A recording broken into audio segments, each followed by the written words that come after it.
그러니까 아브라함도 하늘의 부도를 보고 땅으로 내려와서 구축한 것을 살렘성이라고 해요. 살렘성. 같은 거예요.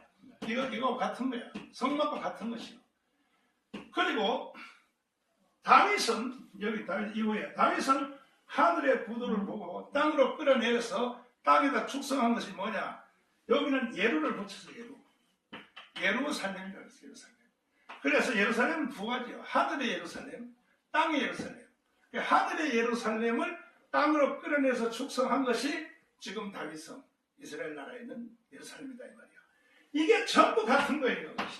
살렘성이나 성막이나 다윗이 끌어낸 예루살렘 성이나 바울의 교회론이나 이게 전부 주제는 같은데 이게 다 그리스도로 설계되어 있다. 그리스도로. 자, 이것이 전체 성경의 구도요. 여기엔 창조론, 구원론 전체가 다 있단 말이에요. 그런데 이거 보다가 이제 결론이요. 모세가 하늘의 부도, 하늘의 지형을 보고 끌어내려서 땅으로 끌어내려서 만든 것이 성막과 모세국이라면 바울이 하늘의 부도를 똑같은 걸 보고 내려와서 바울 서신 13권을 썼고 교회를 만들었다면 바울의 교회를 만들었다면 그런데 이 아브라함은 하늘의 것을 보고 나서 이름만 달라. 성이라 해서 성. 그 성을 끌어내서 살렘성을 구축했어요. 땅에다가. 같은 거예요. 그 다음에 다윗은 예루자를 붙였어. 이 하늘의 부 똑같은 걸 봤어. 똑같은 거. 그러니까 구약성 시편에 보면 하늘의 예루살렘이라는 말이 많이 나와요. 히브리서에도 있죠. 하늘 장자들의 총회와 하늘의 예루살렘과 같은 말이 나옵니다. 하늘의 예루살렘이 따로 있단 말이에요. 그런데 이것이 주제가 다 하나니까요. 다 그리스도래. 그리스도. 아브라함도 그리스도고 모세도 그리스도고 다윗도 그리스도고 바울도 그리스도란 말이에요. 그런데 이 모든 것 보다가 먼저 나타난 의도가 뭐냐? 창세기 입장이에요. 창조입니다. 창조. 하나님은 창조를 통하여 이미 이 땅에 자기 의도를 밝혀낸 것이야. 창세기 1장에 첫째 날, 둘째 날, 셋째 날, 넷째 날, 다섯째, 여섯째, 일곱째 이것이 천지 창조 얘기를 하자는 것이 아니고 하나님은 천지 창조 이야기를 통하여 복음을 말합니다. 복음을. 그때 벌써 복음을. 그럼 창세기 1장에 빛이 있으라. 자, 빛이 있으라. 이게 뭐냐? 이 빛은 지금 자연적 빛이 아니죠. 자연적 빛은 4일 후에 나오죠. 4일 후에. 해와 달과 별은. 그럼 창세기 1장에 빛이 있으라 하는 빛은 무슨 빛이냐? 요한복음 1장의 빛이죠. 참빛 그 세상에 와서 각 사람에게 비치는 빛이 있었나니 이걸 바울 서신에 역시 이것도 바울이가 최초로 끌어낸 건데 고린도 후서 4장 7절에 보면 태초에 빛이 있으라 하시던 그 하나님이 예수 얼굴에 있는 빛을 우리 마음에 비쳤다. 자 보세요. 창세기 1장에 있는 빛이 있으라는 그 빛이 누군가? 예수를 말하는 거죠. 자, 이렇게 창세기 1장이 구성되어 있단 말이야. 이렇게 이 부활을 말하는 부활. 그 다음에 네 번째 해와 달과 별이죠. 자, 해, 달, 별. 이건 상식적이죠. 이건 어디서 해석이 나와 있나요? 해, 요셉의 꿈에 의하면 해는 아버지를 말하죠. 달, 엄마를 말하죠. 별들은 형제들을 말하죠. 요셉의 꿈에 의하면. 이건 그리스도의 직임을 말하는 거예요. 주님이 이 땅에 사람으로 오셔서 십자가에 못 박혀 죽으시고 3일 만에 부활하신 뒤에 바로 4일째 해와 달과 별 모양 하늘 보좌 우편에 앉아서 그리스도의 직임을 받는다는 뜻이죠. 이렇게 해서 결국은 안식일까지, 안식일이 천년왕국이란 말이에요. 천년왕국, 안식일이. 이렇게 창세기 1장이 복음으로 구성되어 있기 때문에 창세기 1장의 천지 창조의 과정은 이것은 천지 창조를 말하면 이건 유치부밖에 안 되는 거야. 유치원 실력밖에 안 되는 거야. 창세기 1장을 통하여 하나님이 뭔 말을 하려고 하느냐? 만물이 그리스도를 위하여 그리스도에 의하여 그리스도에 의해 것으로 창조되었다면 이 천지 창조의 창세기 1장은 그리스도를 선포하기 위한 하나님의 복음 선포로서 창세기 1장이 기록되어 있다는 거죠. 아멘. 이거는요 얄짤 없습니다. 이건 바울이 이렇게 다 말하는 거예요. 바울서가. 바울서가 이렇게 말했는데 성경이 기록된 지가 2000년이 넘었는데 이 눈치를 챈 사람이 없었어요. 미안하지만 정광훈 목사가 최초로 창세기 1장은 복음 선포라는 것을 내가 최초로 말한 건데 여기 대해서 소리 못해. 자, 이렇게 가는데 이건 바울이 처음 말한 겁니다. 그래서 창세기 1장은 복음 선포고 이렇게 성경이 구성되어 있기 때문에 창세기 1장은요 모든 성경의 목차예요. 성경이 기록된 것이 이것을 말한다고 하는 하나님의 목차라고 해요. 모든 책을 보면 앞에 목차가 있죠. 몇 페이지부터 몇 페이지까지 몇 페이지부터 성경도 동일한 거예요. 성경 뒤에부터 나오는 창세기, 출애굽기, 레위기, 민수기, 신명기, 여호수아 이 모든 것은 복음을 위하여 기록됐다는 거죠. 보세요. 자, 이것도 보세요. 여기 짝이 다 있단 말이야. 짝이. 첫째 날 빛이 있으라. 이걸 설명하기 위해서 나타난 것이 요한복음이야. 요한복음 1장 보면 딱 이게 뭔 말이야. 그 다음에 물과 물이 나눠지라. 분리죠, 분리. 이것이 엑소더스야. 이게 출애굽기가 애굽에서 이스라엘에서 분리된 데는 책이 아니고 이게 분리에 대한 원리를 전체 기록한 것이 출애굽기 40장이란 말이야. 40장. 이렇게 돼 있단 말이야. 성경하고 번성하라. 이게 다 민수기, 신명기 이렇게 다 이게 해설집이라 해설집. 여기 다 붙는 거야. 그러니까 그래서 성경이 초과학적으로 기록되어 있고 성경이 초복음적으로 기록되어 있고 성경은 아주 단순 명료하게 기록되어 있기 때문에 이 하나님이 기록한 의도를 눈치를 채버리면 성경 전체는 다 들어오게 되어 있는 거죠. 이거 말고 그냥 신학적으로 그냥 예를 들어서 주제하나를 아까 황 박사님 이야기한 것처럼 자 복의 개념에 대해서 그 어떤 미국의 신학자가 복을 창세기부터 계시록까지 해석을 했다. 그 대단하다고. 대단한 거 맞죠?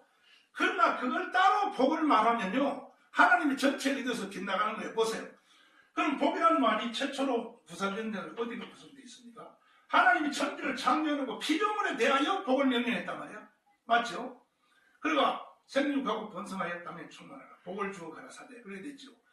그러면 왜 하나님이 자기가 만든 그 피조물을 확대하는 데 복을 주셨느냐? 이 땅에 만들어지는 이게 마지막 결론인데 자 아담을 하나님이 창조하시고 생육하고 번성하여 아담을 확대합니다. 아담은 숫자를 늘려납니다. 점점. 왜 숫자를 늘려놨냐? 그래서 4장 7절에 이렇게 나와 있단 말이야. 그러니까 하나님은 창세기 1장에 첫 하나님의 창조의 선포에서 빛이 있으라는 말이 이게 뭔 말이냐? 요한복음 1장 1절에 보니까 이 세상을 창조하신 하나님이 이 땅에 사람으로 온다. 이것이 창세기 1장의 첫째 날에 선포라는 거지. 이것이 여기 대해서 어떤 사람도 여기서 반론할 사람이 있으면 나한테 하면 오래는냐. 이건 누가 최초로 말하냐? 바울이 말한 거예요. 바울이.